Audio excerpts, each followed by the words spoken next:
Hello friends, आपके अपने YouTube channel पर आपका स्वागत है। मैं AK चौधरी। तो आपको पता है कि हमारे इस YouTube चैनल पर आपको वैकेंसी के बारे में डिटेल से बताया जाता है ताकि आप उसका फॉर्म भर सको यदि आप उसके लिए एलिजिबल हो। तो ये जो वैकेंसी है उसके बारे में हम बात करने वाले हैं। बहुत अच्छी वैकेंसी है और आप इसको आसानी से फिलअप कर सकते हैं। इसके बारे में पूरी प्रोसेस जो है, एग्जाम पैटर्न क्या है, सिलेबस क्या है, सब कुछ यहाँ पर मैं आपको बताने वाला हूँ। तो वीडियो को लास्ट तक देखना। और इसका जो नोटिफिकेशन, पूरा नोटिफिकेशन 29 पेज का है, जो आपको कहां पर मिलेगा, टेलीग्राम चैनल पर। और डिस्क्रिप्शन में देखिए आप टेलीग्राम का चैनल लिंक दिया हुआ है, आप वहां पर जाकर टेलीग्राम ग्रुप को ज्वाइन कर लीजिए। तो यहां पर आरबीआई असिस्टेंट की वैकेंसी है जिसमें 950 प्लस पोस्ट है। कितनी है? 950 पोस्ट है आरबीआई असिस्टेंट में, जो कि महत्वपूर्ण है। रिजर्व बैंक ऑफ इंडिया जो है आरबीआई आपका, उसमें असिस्टेंट की पोस्ट है। कितनी है? 950। तो इसके बारे में हम बात करने वाले हैं। शुरू फॉर्म कब हो रहे हैं, लास्ट डेट कब है इनकी, तो इसके बारे में देखिए। यहां पर दिया गया है 950 post of assistant 2021 various office of bank. ठीक है, इसमें जो है वेबसाइट लिंक ओपन 17/2/2022, मतलब कल शुरुआत हो गई थी इसकी। 17 फरवरी से फॉर्म स्टार्ट हो गए थे, 8 मार्च तक ये भरे जाएंगे। तो इसका वेट मत करना कि हम 7 मार्च को या 1 मार्च को भर देंगे, नहीं। क्योंकि जो साइट होती है उस पर यदि ज्यादा फॉर्म आने लग जाते हैं, लोड पड़ने लग जाता है, तो वो हैंग हो जाती है। फिर आप सोचोगे पहले भर देते तो अच्छा रहता। तो इसी वजह से मैं आपको बता रहा हूं, ये जो फॉर्म है ये आप 5 या 7 दिन के अंदर अंदर इस फॉर्म को फिलअप कर लीजिए। इसके बाद जो है पेमेंट की डेट भी यही है। उसके बाद देखिए शेड्यूल ऑफ ऑनलाइन टेस्ट, जो पहला टेस्ट है वो 26 और 27 मार्च को होगा। 26 और 27 मार्च को होगा। इसके बाद schedule of online main test, tentative date दी गई है। ये टेनेटिव डेट है, आगे पीछे हो सकती है। मई 2022 में मेंस एग्जाम दिया हुआ है।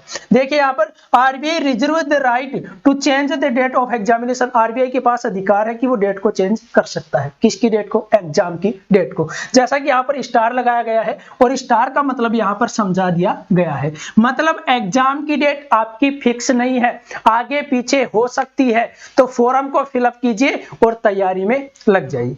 इसके बाद यहां पर बात करें तो एप्लीकेशन फॉर्म है, वो आपको फिलअप करना है। 17 फरवरी से स्टार्ट हो गए हैं। और ये जो वैकेंसी है ये वैकेंसी है अहमदाबाद के लिए। ऑफिस जो है इनका अलग अलग है, वो सभी के लिए अलग अलग वैकेंसी दी गई है। SC ST OBC EWS general सभी के लिए वैकेंसी दी गई है। यहाँ पर जो सबसे ज्यादा वैकेंसी की बात करूं तो वो यहाँ पर है मुंबई में। कहां पर है? मुंबई में 128 टोटल की बात कर रहा हूं, 128 है मुंबई में।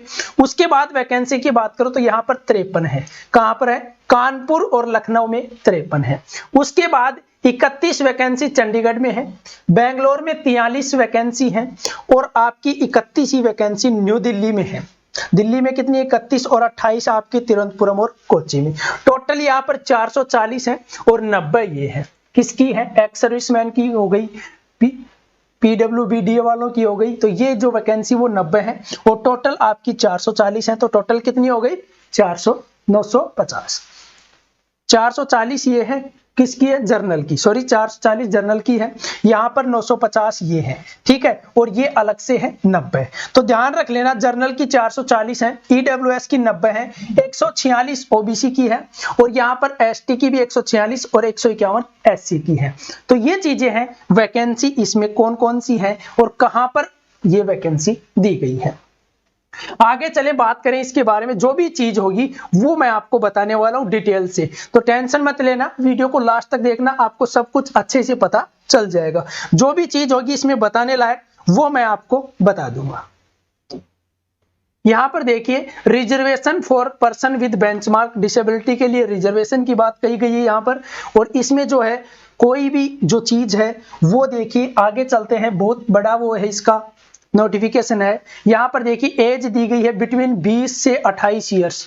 डेट भी दी गई है 2/2/2094 से लेकर 1/2/2002 तक। बोथ डेट इंक्लूडेड, मतलब ये दोनों डेट भी इंक्लूड होंगी। क्या होंगी? इंक्लूड होंगी। यहां पर दिया गया बिटवीन 20 to 28 ईयर्स। ठीक है, बिटवीन 20 and 28 ईयर्स। तो ये जो आपकी एज दी गई है और इसके हिसाब से आपको वो भी मिलेगा, क्या मिलेगा? रिलैक्सेशन भी मिलेगा। जैसे यहां पर क्या दिया हुआ है कि SC और एसटी के लिए 5 इयर्स का दिया गया है, ओबीसी के लिए 3 साल का दिया गया है, पर्सन विद बेंचमार्क डिसेबिलिटी के लिए 10 इयर्स, जनरल ईडब्ल्यूएस के लिए 13 इयर्स ओबीसी के लिए और 15 इयर्स एससी एसटी के लिए।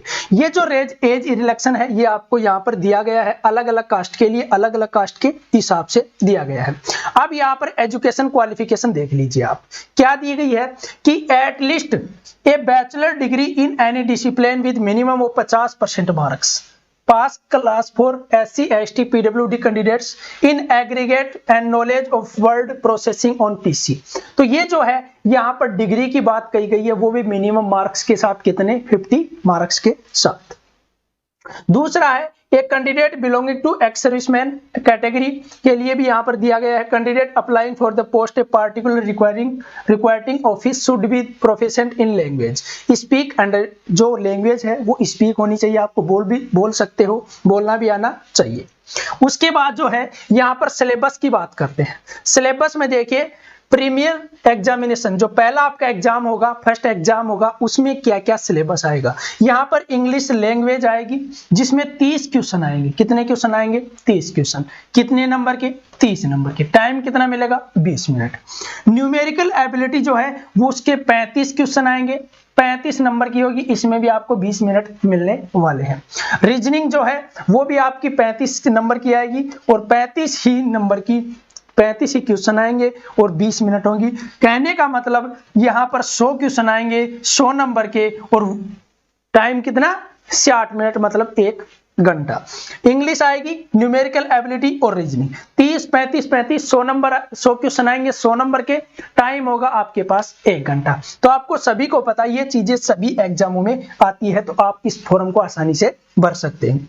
जो मेंस एग्जाम होगा उसमें देखिए टेस्ट ऑफ रीजनिंग का होगा 40 क्वेश्चन 40 मिनट के, 40 क्वेश्चन 40 नंबर के, 30 मिनट इसमें आपको ड्यूरेशन टाइम जो मिलेगा। उसके बाद टेस्ट ऑफ इंग्लिश लैंग्वेज का वही 40 सभी में है। Test of numerical ability, general awareness और टेस्ट ऑफ कंप्यूटर नॉलेज, मतलब 200 क्वेश्चन आएंगे 200 नंबर के और 135 मिनट आपको मिलने वाली है। कितनी मिनट? 135 मिनट आपको मिलने वाली है। तो ये जो चीजें हैं ये आपको पता होनी चाहिए कि सिलेबस क्या है। मैंने दोनों सिलेबस बता दिए, फर्स्ट पेपर के और मेंस पेपर के। तो फर्स्ट पेपर का सिलेबस भी आपको पता है, सभी में आता है, तो आप इस फॉर्म को आसानी से भर सकते हैं। आप सभी यही सब्जेक्ट लगभग पढ़ते हैं। एक इंग्लिश सब्जेक्ट, यदि आपकी इंग्लिश बहुत अच्छी है तो आप यहाँ पर फॉर्म को अप्लाई कर सकते हैं। इसके बाद जो है जो चीजें हैं नेगेटिव मार्किंग वगैरह की बात करें यहाँ पर, तो वो भी मैं आपको बता देता हूं। यहाँ पर लिखा गया है कि there will be negative marks for wrong answer in objective test. दोनों एग्जामों में है 1/4। कितना है? 1/4 यहाँ पर है नेगेटिव मार्किंग। ठीक है। इसके बाद जो चीजें पे स्केल यहाँ पर दिया गया है। पे स्केल क्या है? 20,700 per month, in a scale 20,700 per month दिया गया है। तो ये जो चीजें हैं ये आपको पता होनी चाहिए। इस फॉर्म के बारे में अलग अलग साइट पे अलग अलग फॉर्म भर सकते हैं। जो आपको फॉर्म भरना है वो आप आरबीआई की साइट पे जाकर या कोई भी साइट है वहां पर जाकर कंप्यूटर पर जाकर आसानी से भर सकते हैं। फॉर्म में गलती मत करना, क्योंकि आप बहुत ज्यादा गलतियां कर देते हो, उसके बाद फॉर्म रिजेक्ट हो जाता है, तब आपको प्रॉब्लम आती है और आप उस एग्जाम की तैयारी में भी लग जाते हैं। तो फॉर्म को ध्यान से भरना। और साइट को हैंग होने से पहले ही, साइट हैंग कब होगी? जब लास्ट के 5-4 दिन बचेंगे तब साइट हैंग होना प्रारंभ हो जाती है, क्योंकि सभी जो स्टूडेंट होते हैं वो लास्ट में जाकर फॉर्म भरना चाहते हैं, क्योंकि पहले याद नहीं रखता, याद रहते हैं भूल जाते हैं, लेकिन उसके बाद जब फॉर्म भरने जाते हैं तो साइट हैंग हो जाती है। वो सबसे बड़ा धोखा होता है। तो इसीलिए फॉर्म को अभी भर देना और इसकी तैयारी में लग जाना। सिलेबस भी ठीक ठाक है और आप इस सिलेबस को पढ़ते रहते हैं, क्योंकि सभी एग्जामों में लगभग यही सिलेबस आता है। तो फॉर्म को भर देना और अपनी तैयारी में लगे रहना। चैनल पर नए हैं तो सब्सक्राइब करना न भूले, बेल आइकन को प्रेस कर लें ताकि आपको प्रत्येक अपडेट प्राप्त हो सके। और प्रत्येक अपडेट मैं आपको देने वाला हूं।